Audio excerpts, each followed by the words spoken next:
नमस्कार शेतकरी मित्रांनो, मी सावता काळे. आज आपल्या या प्लॉटला 71 दिवस पूर्ण झालेले आहेत. तर बाळ भरणी करायचं काम चालू आहे. बघा अशा प्रकारे माती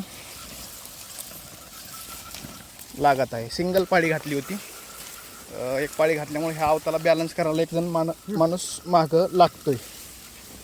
त्यामुळे मी थांबलेलो आहे आणि ही अशी माती लागते बघा. तुम्ही बघू शकता. पाहिजे तेवढा फुटवा आपल्याला झाला आहे. आता बस झाला फुटव्याचं. हे अतिरिक्त फुटवा न भरण्यासाठी ही माती लावून घ्यायचं काम चालू आहे.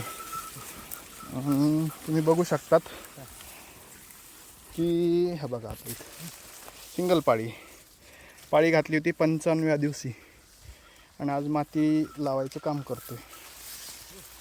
तर अशा प्रकारे ही माती लागलेली बघा. आता हे बेट आहे, हे बेटात ही माती गेलेली. इथं पाहिजे तेवढा फुटवा आहे आपल्याला. तिथं अतिरेकच झालेला आहे फुटव्याचा थोडा. 1 2 3 4 5 6 7 8 9 10 त्यातले हे 2 3 फुटवे आपल्याला गरज नाही.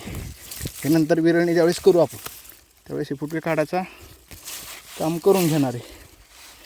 अशा प्रकारे माती लागते. आणि बाळभरणी ही ऊसपिकात 80व्या 85व्या दिवसात करतात.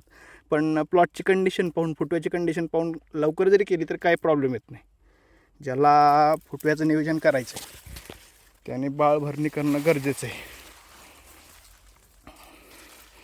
अशी मस्त माती दोन्ही साईडनं लागलेली. आता येणारा फुटवा येणार नाही. व्हिडिओ जर आवडला असेल तर नक्कीच लाईक आणि शेअर करायला विसरू नका. धन्यवाद.